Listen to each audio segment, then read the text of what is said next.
Good morning, good afternoon, This good meeting is evening being from where you recorded. are. Welcome to today's session, our fifth of the upcoming webinars that I've been sharing. And we have our speaker from Cameroon, and Mary, who is going to be our moderator.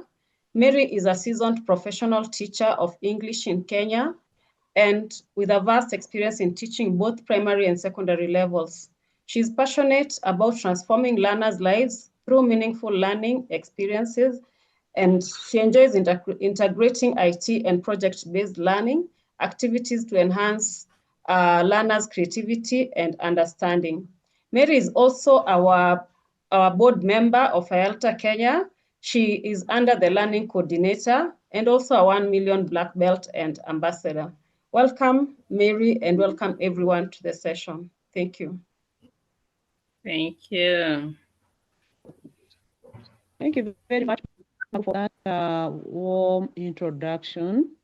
And to everybody, sorry for the small hitch. Sometimes technology behaves in that way. We are sorry, but we shall move on anyway. So in our session today, we are going to talk about the topic words and worlds, integrating intercultural education in language learning. And our very able guest speaker today is none other than Linda Muluh, who is from Cameroon. Linda is a holder of diverse diploma in English language and literature. She teaches English as a foreign language as well as a second language. She is the head of English language departments with over 11 years of teaching experience. Her research interests include intercultural education and storytelling in language classrooms. The presentation that is going to take us through examines the link between language and culture. She discuss various methods for incorporating intercultural perspectives into language instruction, enhancing students' linguistic skills, promoting empathy while fostering cultural awareness in the language classrooms. I hope that we are all going to gain practical tools, for example, digital storytelling and decor to create inclusive classrooms that celebrate diverse global connections.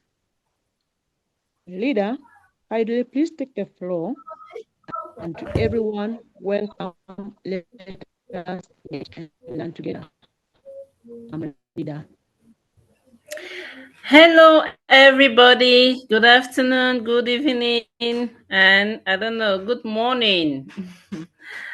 Okay, like you've rightly said, Mary, I am Muluh Linda, and I am an English language teacher. I teach English language to learners of other language like French, and I am a Cameroonian, a proud Cameroonian. Yeah.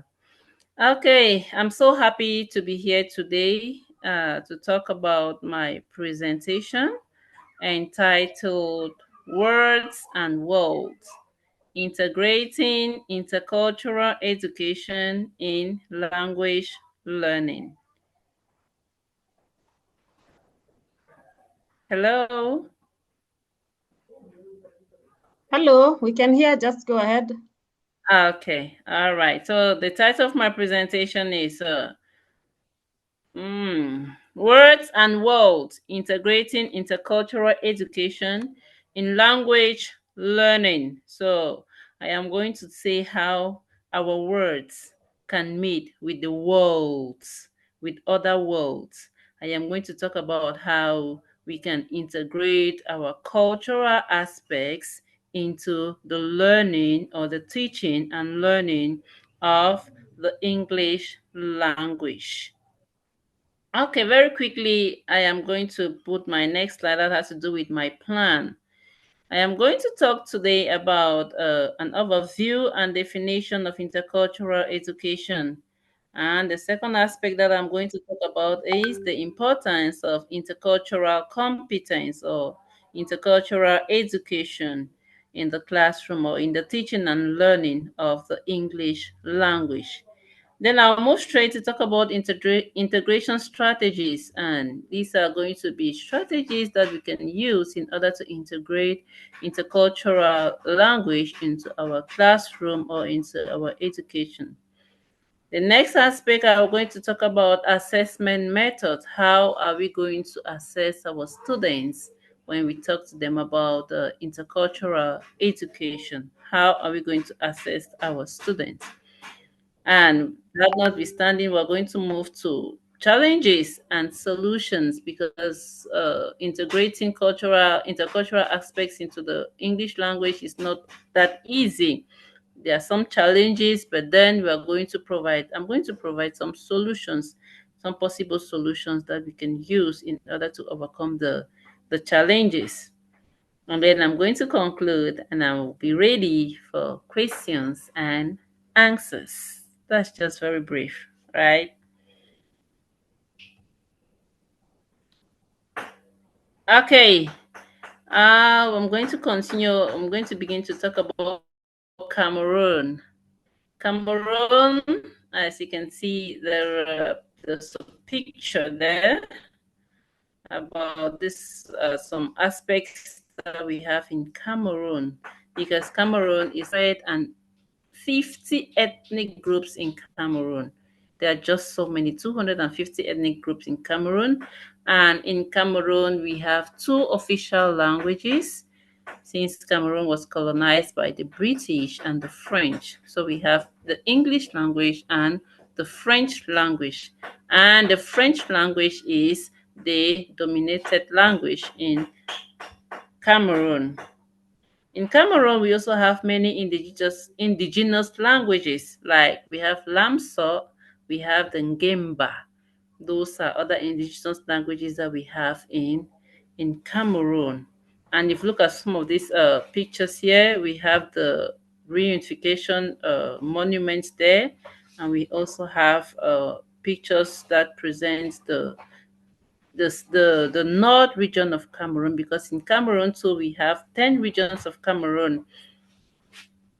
We have 10 regions in Cameroon. Okay, I'm going to talk about the country that is Cameroon is also known for its rich diversity. Since Cameroon has different cultures, different aspects, we have different aspects of dance, music, and art. And talking about dance, we're looking at this picture here. We have the Asiko dance. That is the second picture, presents the Asiko dance.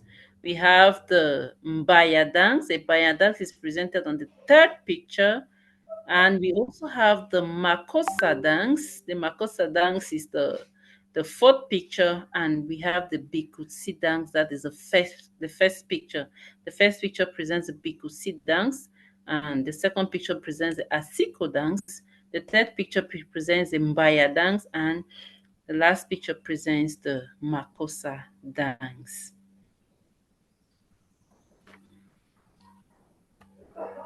Cameroon's cuisine. In Cameroon, we like to eat a lot of food, and we have different varieties of food. We have foods like achu. Achu is represented on the second picture. We have achu. We have fufu corn and vegetables. We have water fufu and arrow. We have okra soup. We eat okra soup with fufu corn. We have the ndole, and we have um, the quem. Those are our different varieties. There are others that I cannot really just mention everything or to show everything. So we have different varieties of food, of dishes that we have in Cameroon. Also in Cameroon, Cameroon is so rich with cultural outfits. We have the first picture that deals with so many fabrics that are found in Cameroon. And the second picture talks about the dressing in the second picture is typical of the north people of the north region. And that of the third picture is typical of people from the northwest region of Cameroon. And the last picture there is typical of people from the west region of Cameroon. So there are others that I could not really mention here. Okay. Now, I don't know. Hello, Margot. I don't know if I don't want to be talking alone because I would like this session to really be interactional. It should be interactive. Yeah, I want it to be interactive. So I don't know if people have other aspects of their cultures that they might want to share, maybe in the comment section. I don't know.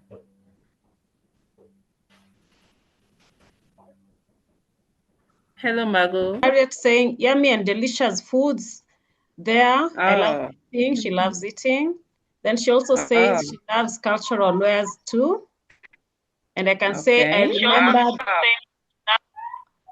I remember the third photo, the outfit the Cameroonian wear during the conference. Exactly. So awesome. Yeah. Yeah. Yeah. Yes, exactly. Any other views? Yes, please continue. Okay. A lot. So, why not include it in our schools? Why not take it to the classroom? So that is why I talked about intercultural education. Now, taking our cultural aspects into the classroom. Now, before going to that, I would like us to know the definition of intercultural education. Yeah, so I don't know if anybody has an idea who can tell us the meaning of intercultural education. Maybe you can write, just give about 2 minutes or 5 minutes, no, 2 minutes, so that you can talk about intercultural education, the meaning.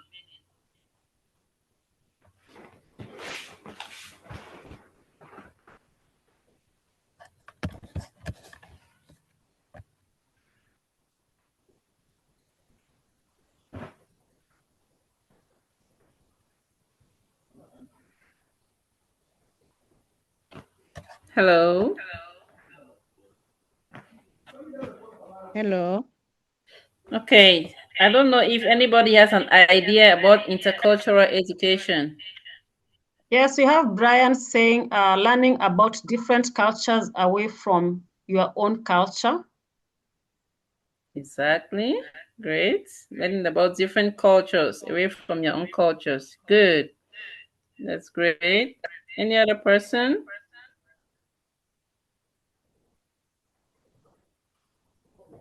We have Lema Any saying it's teaching and learning that involves multilingual contextualization. Exactly. Teaching and learning that involves a multilingual contextualization. Great. Exactly. Can we have the last one?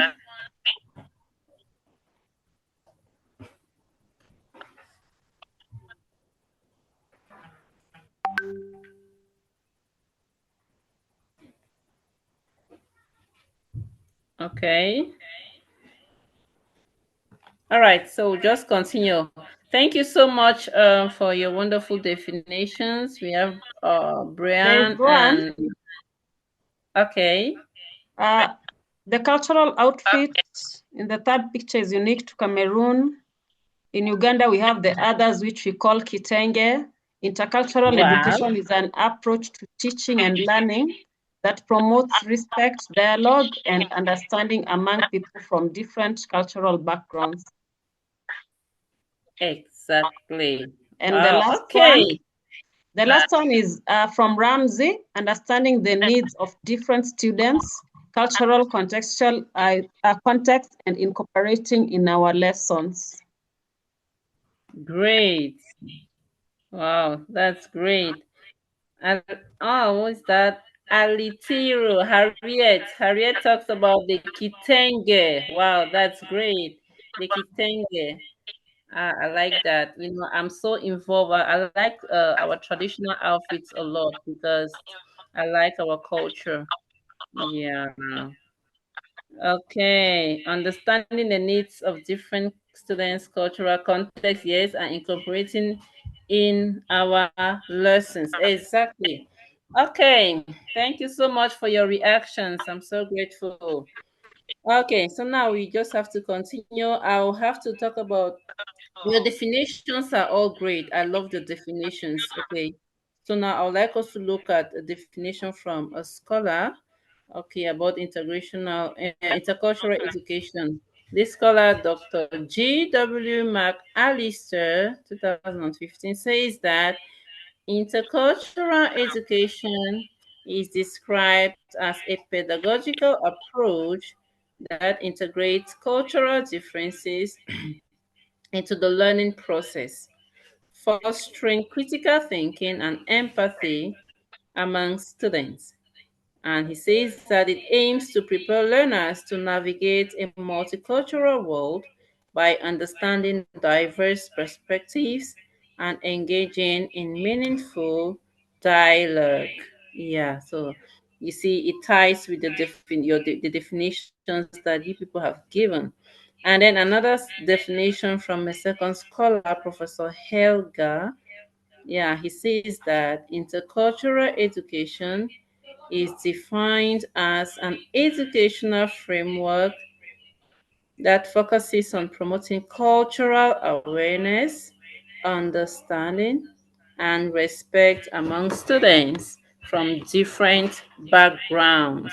Yeah, so we see all of these definitions are almost the same. They are talking about the same things because we want to promote cultural awareness in students, and we also want the students to be able to learn the cultures of other students.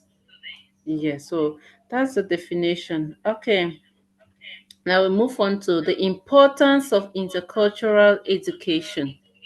I don't know if in the chat box you can just tell us a few importance of intercultural education. First of all, is it important? If it is important, how important is it into in integrating it in the English language classroom? Why? I can say it's important because we need to have the intercultural education. Will be aware of different cultures that they come across outside the classroom. Is what happens before it they are saying that we should not do this, we should not do that, those stereotypes.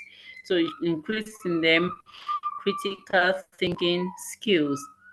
The next aspect is that it fosters global competence. Somebody talked about global competencies. Yeah, it fosters global competence, and by so doing, it prepares the students, okay, to engage effectively in a globalized world. The world is a global village. We are going, yeah, the world is a global village. So it helps. It also enhance their ability to interact in a diverse with a diverse population. So I'm happy with somebody that talks about this global competence. So the next aspect has to do with it encourages motivation and engagement. It makes the students, the learners, to be motivated. You know, when you talk about somebody's culture, you know, they are motivated, and it makes it to be engaged, to be engaging. Yeah, they engage in the activity, they engage in the classroom, and they are interactive. They interact because at least some of them really know about your culture. So it makes your lessons to be engaging, and it makes it to be it motivates the learners. Okay, and then the next aspect is social cohesions. It promotes social cohesions. So here it promotes inclusivity. Yes, it makes yeah, it promotes inclusivity and understanding. And when you understand, because you cannot you in order to be able to interact in the society or to interact very well wherever you go to, you should be able to know the cultures of others. And when you know the culture of others, you can easily interact with them, and it's going to reduce prejudices, yes, and foster harmonious interactions among different cultural groups. Yeah. So the next aspect is that it prepares students, or it equips students for the real world application.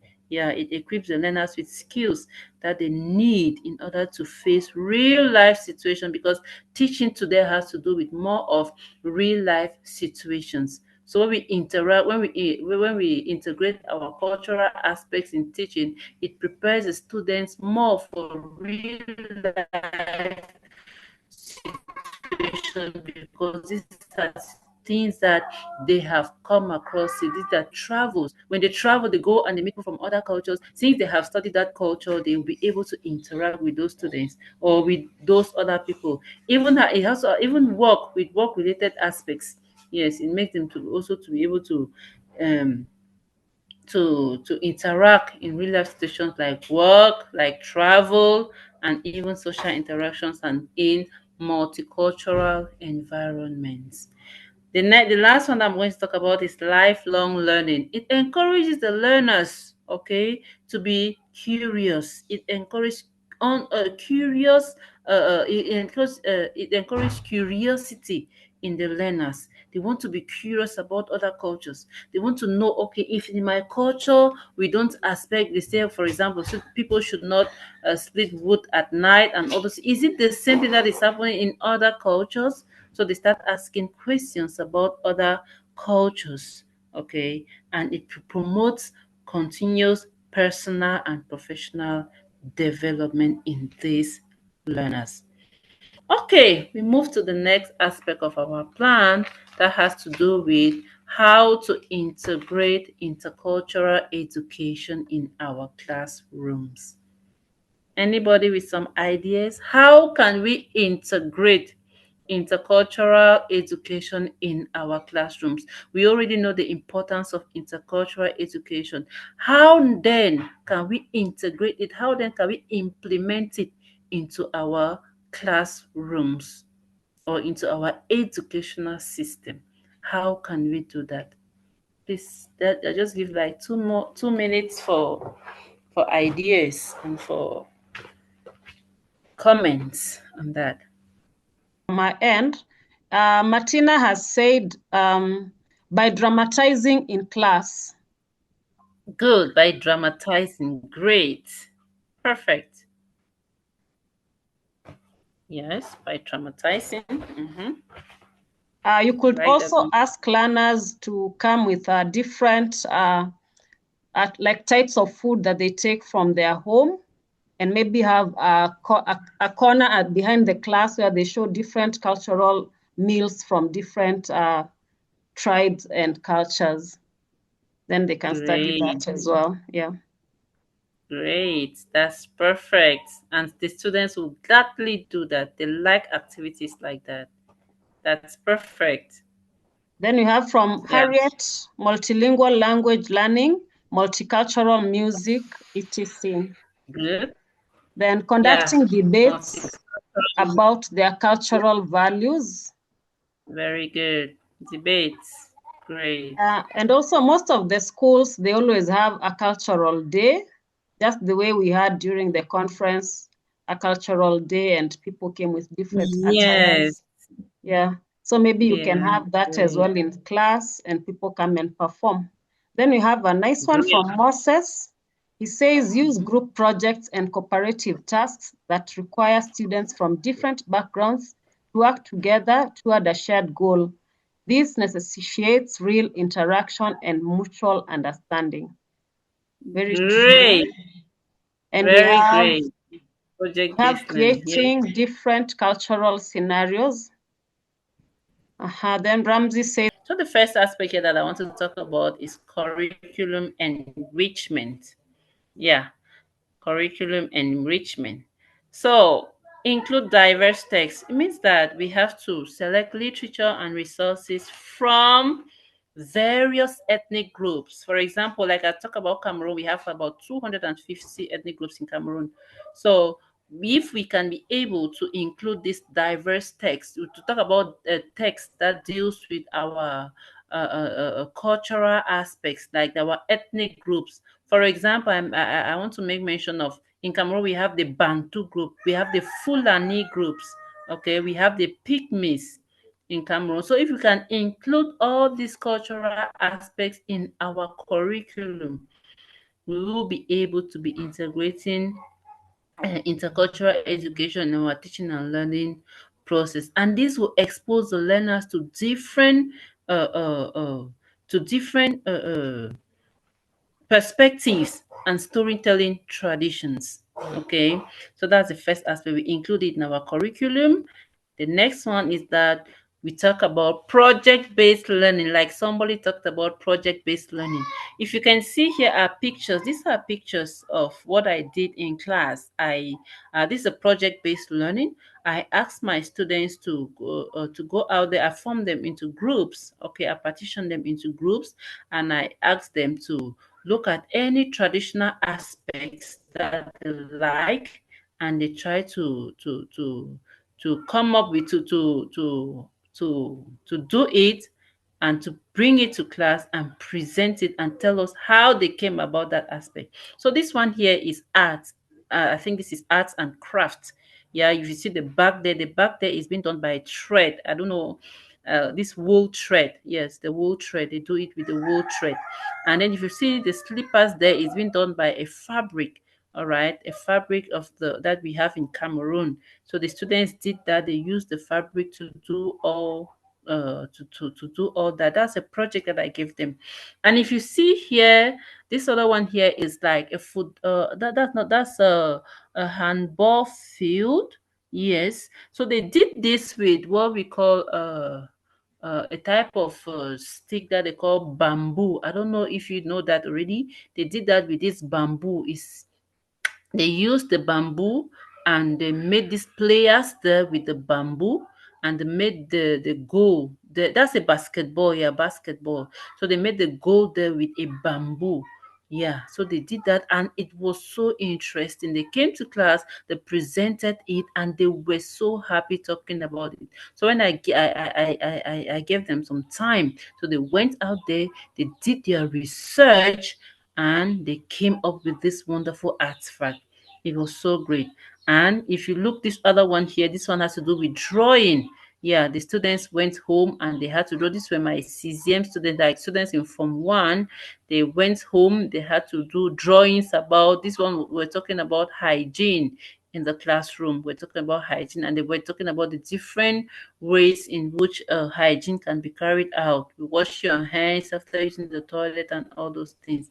So they had to come up with these drawings, and it was really great. So this project-based learning is a great way of integrating intercultural education into the classroom. And somebody talked about our cuisine, food that you bring. You ask students, you can ask students to come with food stuff, and they come to school and they prepare the food. That is cultural celebrations. Somebody talked about cultural celebrations. Yes, festivals like we did in Tanzania. There was a cultural day in which everybody came out, and we wore our traditional dresses, and it was great. We performed the traditional dances like Cameroon. We performed one dance in Cameroon, the Cameroonian dance, and everybody really loved it. It was great. So now this is it to here, like this picture here.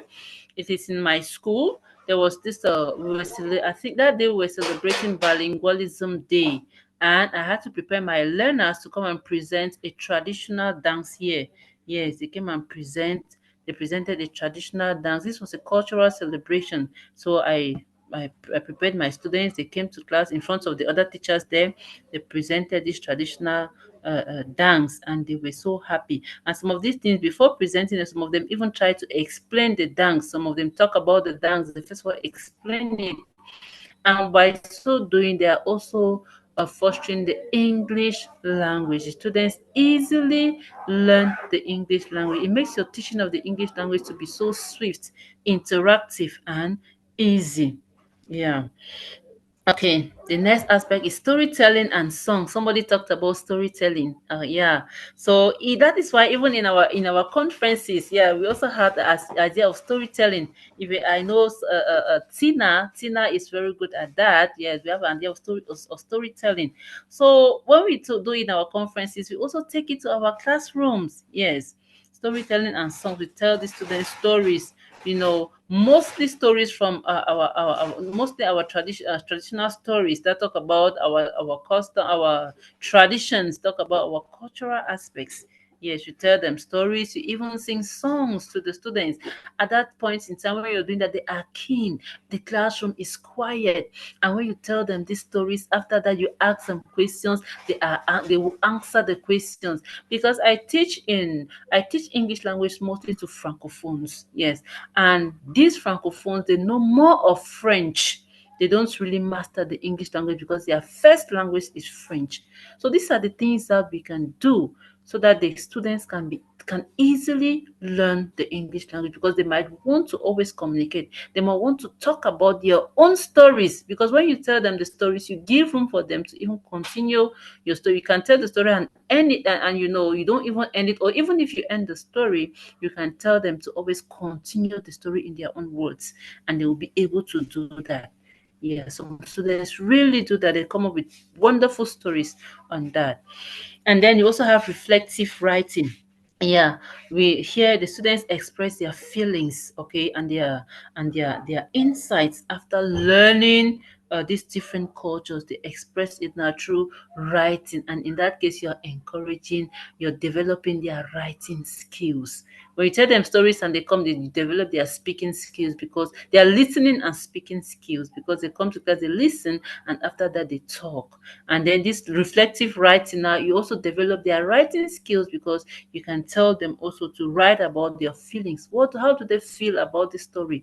Okay, they express their feelings through writing, and it really makes teaching and learning, the teaching and the learning of the English language, quite interactive and enjoyable.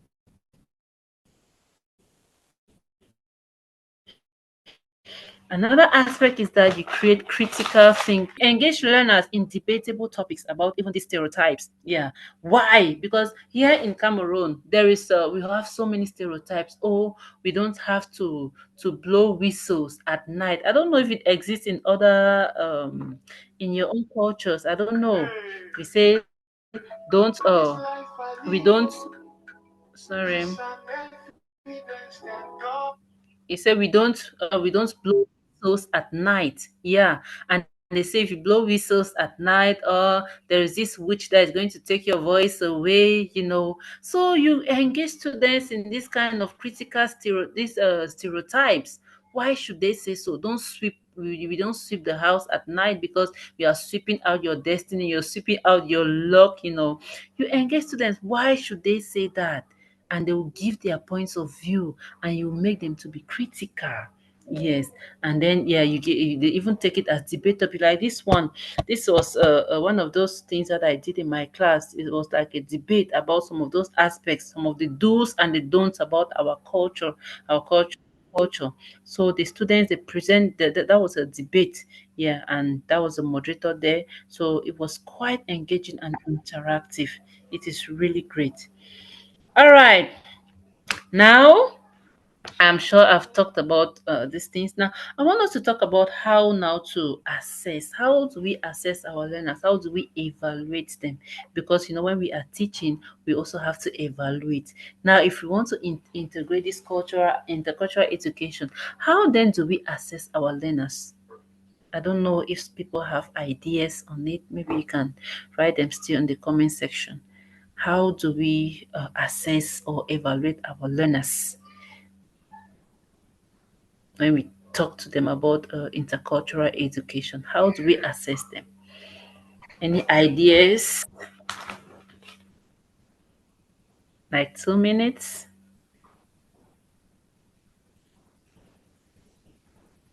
Marvel, are there some ideas already? Not yet. Okay, so we just give them like 2 minutes, because very soon I'm already going to the end. Very soon I'll be ending. Mhm.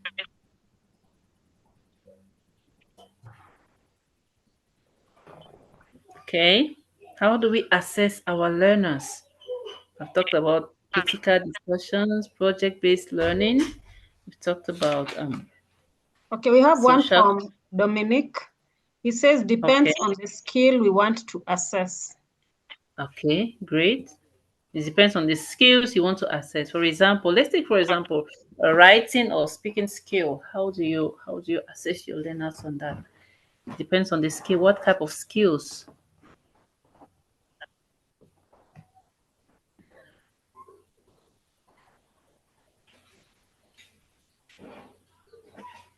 In Can you creative explain to us? writing, we can use rubrics. Okay, great. Okay. Yes. Any other one? I think we can go on. There's one Okay. from Harriet. All right. Harriet Okay. says, there's one from Harriet. She says, teachers can observe interactions and use structured rubrics to evaluate skills using observation checklists. Observation. Great. Rubrics, observations. That's great. Thank you so much for your reactions. That's wonderful. Okay, now let's talk about assessment and evaluation. How do we assess and how do we assess our learners? Because at the end of each class or at the end of each topic, maybe you have to assess your learners and give them marks.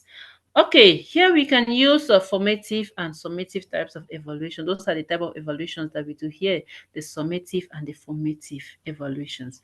The first one has to do with written exams, okay, which means that you you test students with multiple choice questions about their cultures, yes, or even the cultures of others, because they must have learned from their friends during their presentations. So you test students with multiple choice questions, maybe even short answers, and even essay questions. You can tell them, you can give them an essay topic that has to do with the cultural aspects for them to talk about. Even, for example, you can tell them to write about their favorite, their traditional dish, the traditional dish that they have in their village, or yeah, what is their traditional dish and how is it prepared. Okay, that's an essay question. Traditional dish and how is it prepared. Okay, so that's a way through written exams. All right, and then you can also do it through a project-based assessment. Here we, since in our project-based learning with group students, and we do either group project or individual project. So in that case, we'll be able now to test their creativity. If it is in a group, you test each person's creativity, because when you also do this project-based learning, if it's a group project-based learning, you have to give roles. Everybody must have a part to say. Everybody must have something to say about that concerning the given topic. So you test their creativity, you test their even their research ability. Okay, how far they can go with research. You test their research ability or their research quality, and even their presentation skills that I've talked about here. Test their presentation skills. Each student should present, and then you give feedback, and then you can give them marks. You can tell them that it depends on how you do your presentation, that I'm going to give you your marks. Okay, maybe you can give it on maybe on 5 or on 10. It depends on how you want to do it. Yeah, you test their presentation skills, you test their creativity and their research quality when it has to do with project-based assessments. Now we do oral presentations. Yes, for oral presentations, you want to assess their content knowledge. If they really know what they are talking about by asking them even questions. Yes, here even their classmates can still ask them questions on the topics that they are presenting. Their classmates can ask them questions, oral questions that they'll just answer orally. And you also want to test the use of visuals, because they have to come with some visuals to present, because a presentation they can do visuals, and you test their rules of visual, because when they present the visuals they talk about it. So that's oral presentation. You test the way they talk, the way they maybe the way they not even no, pronunciation does not really matter here, but the way they talk here. Okay, their boldness in talking, their fluency in talking, and all those things. You test it and you give them their marks based on that. Yeah. So you can also do peer review. I forgot to write that one down. You can do peer review. Yeah. Anyway, goes to with this oral presentation. You do peer review. You tell the students to ask them questions, and then you tell the students, okay, if you were to assess this student from the way they have presented, what mark can you give them? Okay, their students will say, okay, ma, I'm going to give them a 5 on 5. I'm going to give them a 4 on 5, a 3 on 5. So that is now peer review. And then you also test their participation and engagement. Engage, is it in the class discussions? Are they engaged? Is everybody engaged in the in the in the presentation? Or not even those who are presenting still. You can even test even the learners, those who are listening to their presentations, because there are some who will listen and they will also have something to say concerning their presentation. So you test students' participation and engagement. Okay, we move on to challenges. I don't know, when you want to integrate intercultural education in the classroom, there must be challenges that you can face. I don't know if in the comment section we can give just 1 minute for people to give just some challenges that we can always face if we want to integrate intercultural education in schools. What are some of the challenges that we can face? Okay, I can say we can face stereotyping, where maybe you're giving role play during a presentation, and since there is that belief from a different culture, you'll get one not doing a certain role. For instance, those who believe that boy child should not do house chores can refuse to do that role playing, and it becomes a challenge. Exactly. Exactly. True role playing. Yeah. Some students, they don't like to play some kinds of roles. They say, no, this one is meant for boys, this one is meant for girls. For example, cooking. You know, when it has to do with cooking, the boy child will always give it to the girl. The girl students, though. Yeah, the girl students. Yeah. We have another one from Lema, Okay. language barrier. He says language barrier. Good. Language barrier. Perfect. Language barrier is a great.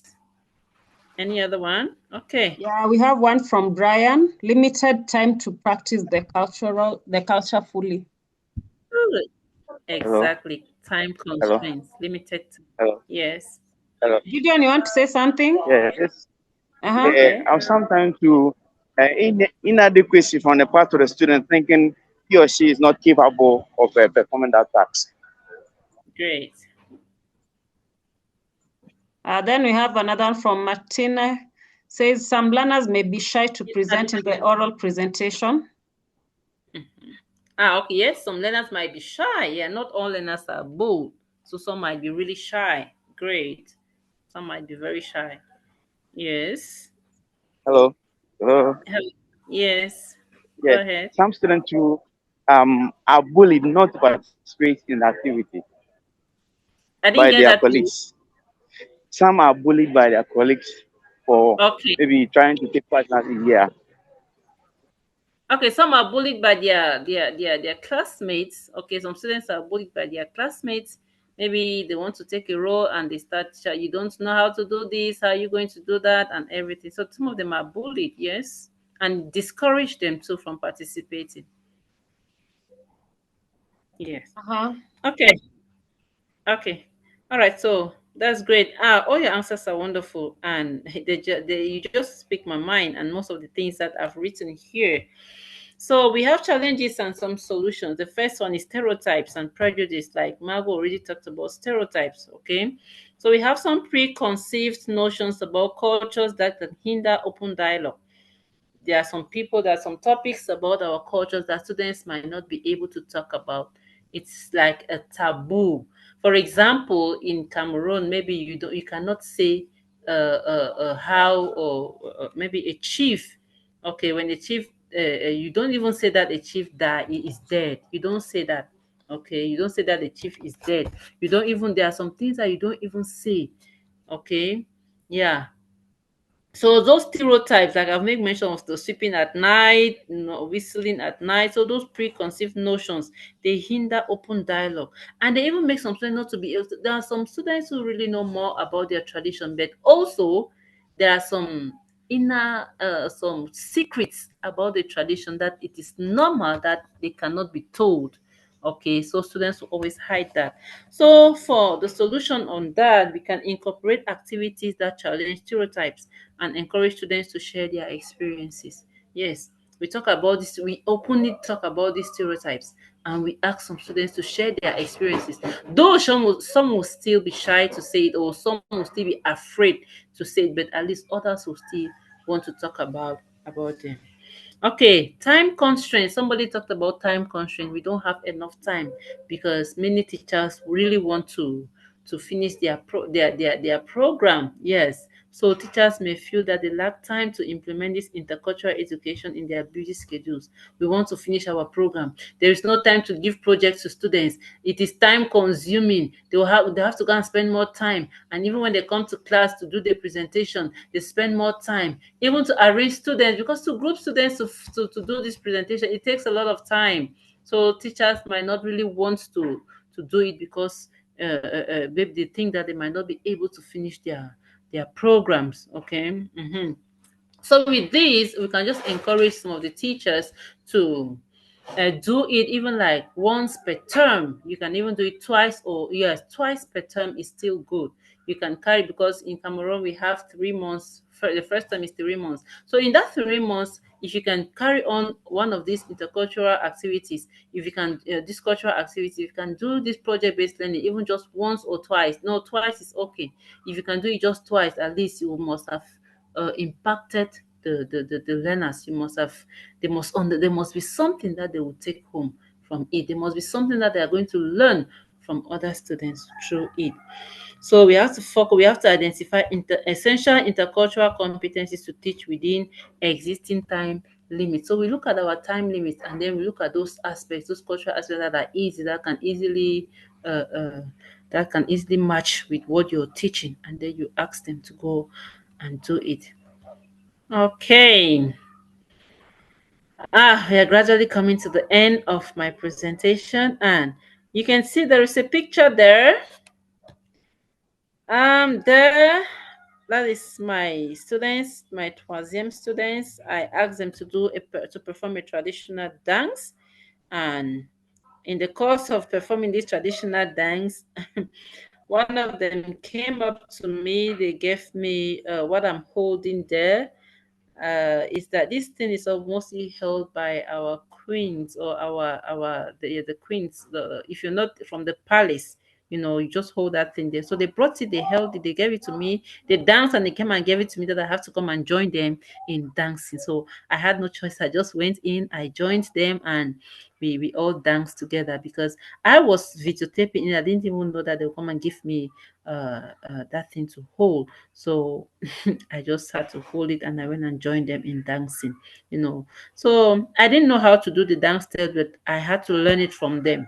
When I learned it from them, I started dancing like them. That's also um intercultural education, because I learned their culture to be able to collaborate with them, to be able to relate with them. I had to learn it. Yeah, and that is how we do here. We learn the cultures of others, because you cannot interact with people when you don't want to learn their culture. Okay, yeah, you learn their culture, you'll be able to interact with them very well. Okay, so I'm going to quickly conclude. When I conclude, I'll give room for question and answers. Okay, to conclude now, intercultural education is very vital in promoting understanding and respect among diverse student population, since we have students from different and diverse backgrounds. If we include this intercultural education, it is going to make our learning to be interactive, to be engaging. It is going to create empathy, and it's going to prepare the learners for real life situation. It's going to prepare the learners to meet the global world and to be able to interact in the global world, since our world is becoming a global village. So it's going to foster intercultural competence in these learners. It's going to the educators are going to prepare the students to thrive in a global society, and it is going to be so enriching, and it will contribute more in an inclusive world. When you know my culture, I know your culture, we will be able to relate and we'll understand each other perfectly. Thank you very much for attending. Hello. Hello, Thank thank you you very so much. much. Okay. So I'm not going to give room for questions and answers. Questions, yeah. If you have any questions, all of us will join and answer the questions. Hello. Hello. Yeah, can you hear me very well? Yes, go Yes, I ahead. can hear you. Okay, thank you for this brilliant presentation. Thank you. I'm Dominic Bazier from Burkina Faso, Okay. and I would like to add that we should also allow the students to evaluate cultural practices. Why am I saying this? It's because some practices needs to be appreciated globally and objectively. When I take the example of FGM, FGM is a cultural practice. It is Mm-hmm. accepted in some countries, but it is banned in some other countries.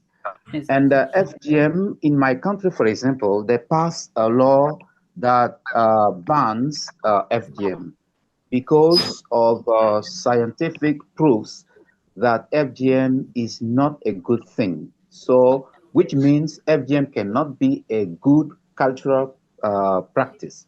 Now, should we, as teachers, are we allowed to Right. permit our students to evaluate any cultural practice? Is it normal that our students say this cultural practice is bad?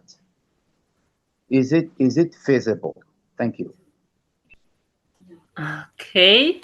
So you're asking if in some cultures they practice, like for example, female genital mutilation, and you're asking if we have to tell the students that it is bad.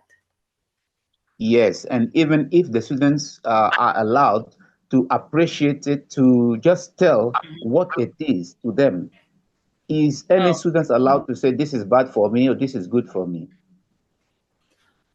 okay. I'll try to attempt that question, and anybody who has an idea can also support. Okay. All right. Now, female genital mutilation, or maybe any other practice any other cultural practice. There are times that we just perform, or we yield to some of these cultural practice, not because we really like them. It is just because it is our culture.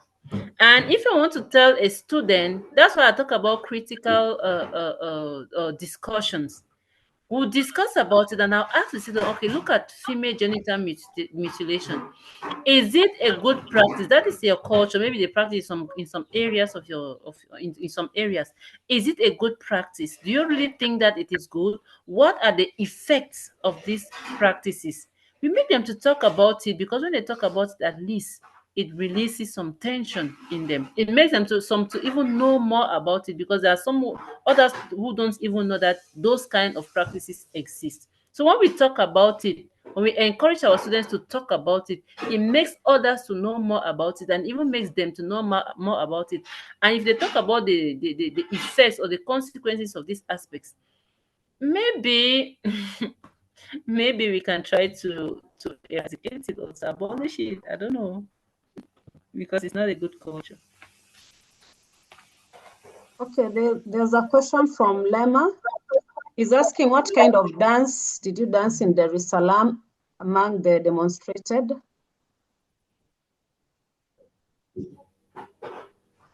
Okay, that dance that was the dance from the northwest region of Cameroon. We call it the it should be the Mbaya dance. The Mbaya dance. Then we have Brian. Before I ask that, we also had some dance from Kenya, where I was leading the group in Kamba song, which is a tribe in our language, and we did also different tribes Yes, traditional dances. yeah. Yeah. Then we have Brian asking, how can we use technology in our classroom to deliver cultural content? How can we use technology in our classroom to deliver cultural content? Okay. All right. Like we are saying, technology is now all over. Okay. We have we can use technology because when you look at technology and culture, because like when we're talking about our cultural aspects, we're talking about our tradition, and we can use technology. I'll talk about storytelling tools. We can use some storytelling tools to be able to talk about storytelling in our classroom, because storytelling is an aspect of culture, and it is also a a how can I say, it's an aspect of our culture. And if you use those storytelling tools to tell these our stories to these learners, I think you'll be using technology on that aspect. Yes. Yeah. In addition to Any that, initially we used to have radio lessons where a song or a story could be recorded and the learners listen during a session, which even now you can still do. You can maybe perhaps record a song or maybe just download a song from a different culture and let your Yeah. learners listen to it before you teach maybe vocabulary or sentences that will be familiar to the song that you're bringing in, and maybe you can bring now the culture in. We have another question. This is not a question. Dr. Mansour Ali is asking you guys to read his citation. He's one of the members who is very active. Then I'm seeing Okay. yeah, the others are reviews saying great presentation. Thank you. Then there's how may we help students who don't prefer to talk about their values for engagement and communicative language? What's that again? How may we help students who don't prefer to talk about their values for engagement and communicative language? In that case, we will just have to encourage them about the importance for them to talk about their values, because when they talk about their values, they make others to know about these values. I might want to tell them that if you don't tell me about your values, okay, how will I be able to appreciate it? Okay, you tell them about the importance of appreciation, because when you tell people your values, they appreciate it. And when they appreciate it, it makes people to know, and maybe they might want to even come to your village. They might want to visit it to see these values and to be able to also promote the values. Because what is our culture if we cannot promote it? What is our culture if we cannot protect it? Yeah, we need to promote our culture. Talk about your culture everywhere you go. Be free to talk about it. I remember when I was in school, and I was still in the secondary school, we were not allowed to easily just talk about our cultural aspects. We did not even talk about culture in our school. We just used to learn. We go to school, we learn other things, and then we come home. Even in class, even when you bring your traditional food in class, you go right in the bushes to go and sit and eat it because you were afraid. You thought you were going to be laughed at for bringing your traditional dish to come and eat, and food to come and eat, and all those things. But as time goes on, we started learning it. We started saying no. If I don't value my culture, because my culture is my identity. If I don't value it, who else is going to value it? Even if I remove it, or even if I talk about it, people don't appreciate it. I still have it. Is my identity. I am proud of my culture. I talk about it. So we have to encourage those students to talk about it, and you tell them the importance. Why should you talk about your culture? Others have to learn about it, know more about it, and in course of talking about it, you're promoting it. So that's what I can say. Okay.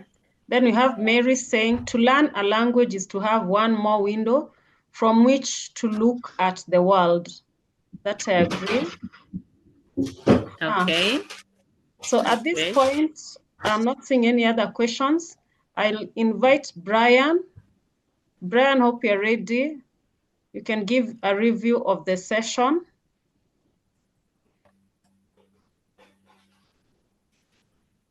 Brian Okay, I don't know Oganda. if the question. Hello, Margot. Yes? I don't know if somebody the question about that FGM. I don't know if I really tackled the question very well. I don't know if the person is happy about the answer I gave, or maybe any other person can. I don't know if they can throw more light on that again. Yeah. Yeah, hello. Hello, Dominic, go Thank you ahead. for coming back to. Yes, actually, I'm not satisfied with your I answer. knew. Yeah, but because my question is simple, I just want to know if we can identify a cultural practice as bad, if that is possible. Because FGM is bad. Everybody knows that, scientifically demonstrated. Okay, that is clean and clear. You just said that it's bad. Okay, you just said that you've just answered your question. It means that we can identify a cultural practice as bad. If it has to do with life, it means it is bad. Though we practice it, it doesn't mean it is good. It is actually bad. Look at, let's talk about that. There's another cultural aspect that at first they used to practice the killing of twins. When a woman gives birth to twins, maybe they will kill one or they kill the two of them because they think they were bad. So that was a bad practice. That was killing. It was a bad practice. But then, should we now encourage it? Should we appreciate it? Should we applaud those who are doing that? No. When it is bad, we say it is bad. Though it is practice, it doesn't mean it is right. It doesn't mean it is good. It is still bad. So that is why in the course of the day, that is why in the course of as time went on, they had to abolish some of those aspects, those cultural aspects that were no good. Like this killing of twins, we don't hear of it again. They have abolished it. Even this FGM, they have also abolished it. Even breast ironing, there are others like breast ironing. Those are bad cultural aspects. Those things they had to abolish them because they considered it as bad. They were, look at the pains that those people went through. Female genital mutilation, imagine the pain. Some of the girls died. The consequences of it, they were really bad.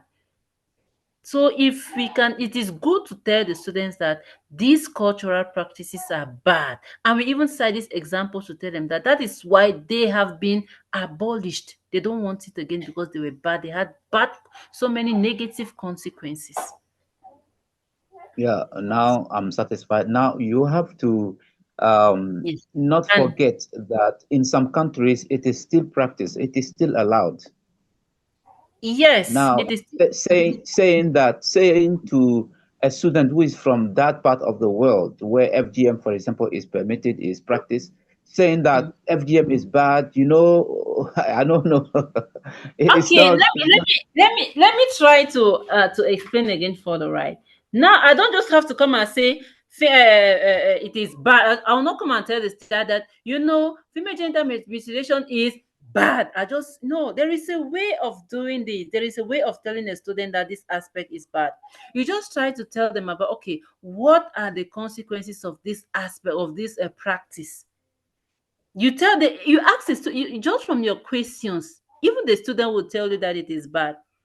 You try to make them to discover that it is bad. You don't tell them directly that it is bad. You make them to discover that it is bad. Ask them, how do you feel? Imagine that, okay, you should be, take for example this female genital mutilation. Now imagine you describe the process, because some of them they just know, but they don't know the process. Okay, you can describe the process to them, and then you tell them the consequence. Imagine that you see they are cutting a woman's clitoris and every other thing. Imagine that that is being done to you. How do you feel? Are you going to feel happy? Are you going to feel okay? And then you tell them, because some of these women, these girls, they are, because they do that when they are still very young. Some of them die. Okay, some of them bleed, some of them don't have this sexual anxiety. You tell them all those things. Even breast ironing, some of them, their breasts don't even come out again. They don't have breast again. Some of them, their breasts, they develop very big breasts. You tell them the consequence, you discuss it with them. And then at the end of the day, maybe they themselves will tell you that no, it is not a good practice. They will tell you that it Yeah, is bad. yeah, yeah. Now Yes. I understand, and that is the one aspect that was missing in your content, in your Okay. presentation. All right. Thank you very much. Thank, thank you very much. Thank you. I'm happy. All Mhm. right, we have Somebody Harriet. is up. Harriet, please Okay. unmute and go ahead.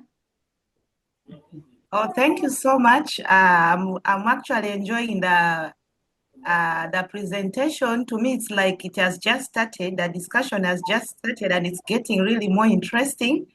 And Yeah. I'm loving it. I have a few examples to share just on what our presenter Linda you were talking about now. The first example is when in 2015, when I gave birth to my firstborns, they happened to be twins. Okay. And two of my aunties, two of my aunties came to me and told me after the birth, they told me that I should go for cleansing. Oh. So I'm just relating it to what you were just saying that, Yeah. and Yes. this is just recent in 2015. So I told them what kind of cleansing that, usually culturally, when you give birth to twins, you have to go for cleansing such that it doesn't reoccur. I said, what happens? What if it reoccurs anyway? Is it a Mm-hmm. crime that Mm-hmm. I have twins or what? So that Mm-hmm. is one example that I experienced myself. Then the second one Exactly. is Yeah. one of those twins is a girl and is now 10 years, and the breast Okay. started shooting. Mm-hmm. So recently again, some I think my aunties or some just relatives from the village came and told me that this girl is still too young and the breasts are shooting. Usually, culturally, we get the mingling stick, the stick which we use Yes. for cooking. The breast iron. Yeah. Culturally, you get that mingling stick, and then you press the breast such that the breasts go back. I was like, what? Do you people still think of those kind of My things? God. You So can imagine. I was Yeah. like, what kind of pain? Because usually when the breasts are just beginning to shoot, they're so They are painful. really painful. So I Yeah. was like, which kind of, so for me, because I am enlightened, I could not continue, but I'm now thinking of the women or people in the villages who are not educated, who are not aware of this kind of information, that they actually will go practicing this, doing these weird cultural practices, I call it. And then the last example is I was interacting with girls in my school during a sexuality education session. And I asked one of the girls to introduce herself. When she introduced herself, the friends laughed. Then I was curious. I said, why? I asked why the friends were laughing. The friends told me that this girl comes from a community of uh, uh, female genital mutilation. So I was touched because I felt the girl, I felt empathetic because I know the girl did not feel okay, happy. And she was obviously, because the friends laughed. So I engaged a conversation immediately and asking them, what do they think about it? Do they think this is a good practice? And they were able to share. And then I asked the girl, how do you feel? She told me she usually doesn't like going back to the villages during holidays. She prefers staying in town because she feels maybe if she goes, she may be, subjected to the same thing. And so, but we engaged in that conversation for some time, and they were able to share their views and expressing themselves, how it is bad, how they will not do it, including the girl who was coming from that community. So thank you. Education can help.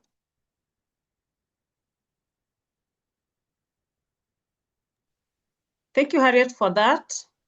And I really agree with you. Education helps because even when we follow the curriculum, we have some subjects that teach against those practices.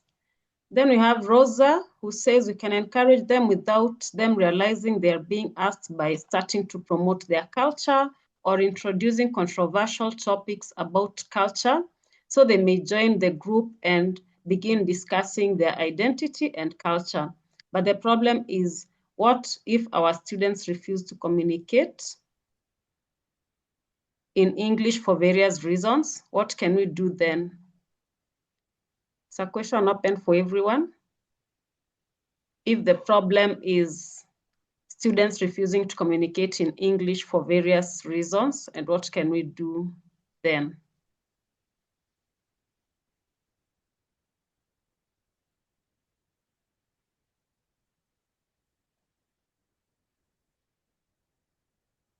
Anyone who is ready to respond to that?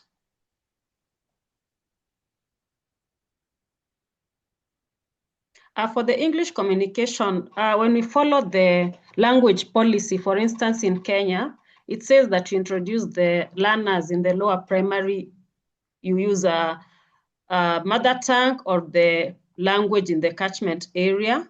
But mostly, since it's a mixed culture, we use Kiswahili instead, which is also one of our national language, then eventually introduce English. So I can say you can really encourage them to continue using English, and also you can have classes where you use oral literature to teach. You use the songs from their tribes or the stories, and that time they can be able to express themselves, because maybe the child is trying to pass very important information, and if you don't agree to that, maybe they'll suffer in the end run. So I can say allowing them to use that mother tongue is still okay. If you're not understanding, you can look for a teacher, which is also, like somebody said, language barrier is also a challenge. So getting someone who will understand that language can be a challenge, but if you're able to, it's good to give the learner a chance, then maybe encourage them to speak in English. Then we have Mary says, the negative aspects of our cultures can be used, for example, in debates or songs that discourage to learn language, vocabulary, and pronunciation. And then Lema says, for example, there's this novel, Unanswered Cries. I think that's, he was talking about the FGM. Harriet, I can see your hand up. You can feel free. Yes, thank you. Ms. Margot, I just wanted to add something a little on what you are saying about the issue of language. If the learners are not ready to express themselves in English, perhaps because they have a barrier or something like that, or they just are not willing to, we can do code switching. Code switching can help using the language of the learner and also English, trying to, you switch from one language to the other such that you don't leave any child behind. And then there is also this principle for language learning, which is called language buddy.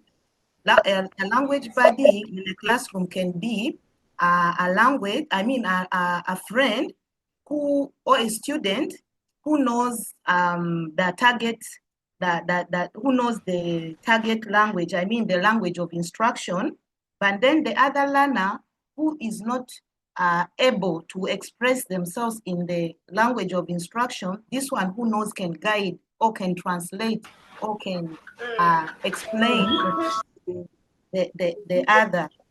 Thank you. Thank you, Harriet.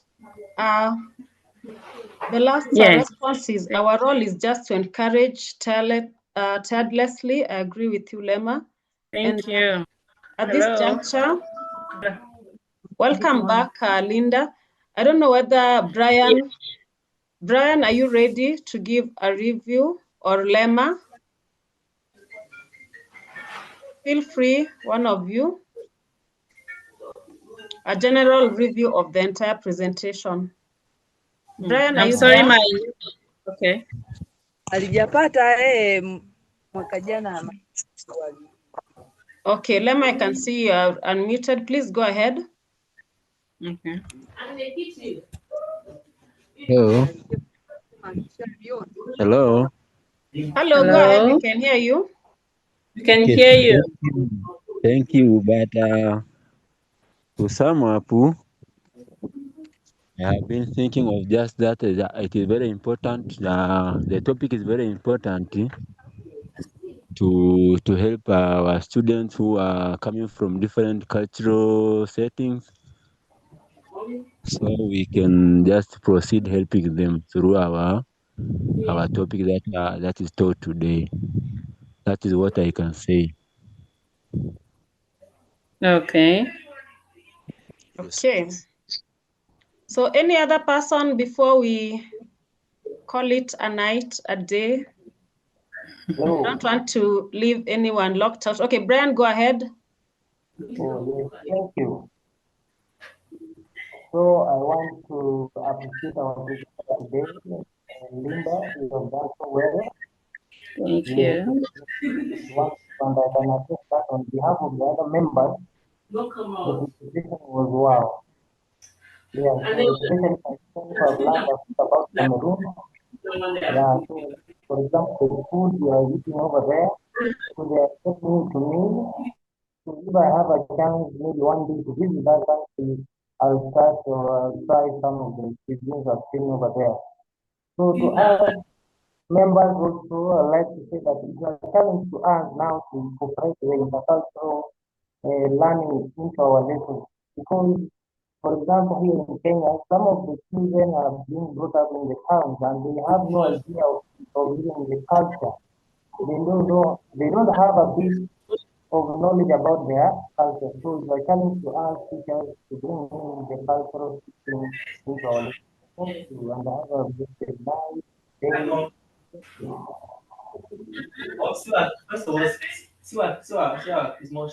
day. All right. Thank you so much. Thank you, everyone, Thank you. for your participation. I really appreciate your patience. And as our tradition, we normally have certificates when we have webinars. So, okay, Harriet says, I'll give this presentation a 5-star rating because of its high interactive nature. Thank you so much, Harriet. Oh, thank you, Harriet. Thank you. Yeah. Thank you. Thank you very much. Thank you. So I'm sharing the link on the chat box. Kindly fill in the survey so that I can be able to send you your certificate of participation. And also we'll have certificate for our dear speaker and our moderator. Thank you so much. Our last session of the year will be on 20th, this December, the same time. So you're all welcomed to join us. And to those whose proposals went through, actually we had Linda as our guest speaker from last Africa IELTA conference. And for those who missed, I'm sure you've really gained a lot from today's session. And in case you want to be our speaker from next year as guest speaker, you're all welcomed. And Karibu Kenya. The next conference is next year, and both Kenyans. Welcome all. We are coming. We are coming. We are Karibu coming. Kenya. We Yes, are Karibu, coming. I Harriet. will be there. Karibu, Karibu Kenya. Asante. Thank you all. Thank you too. Bye. It was great. Thank you,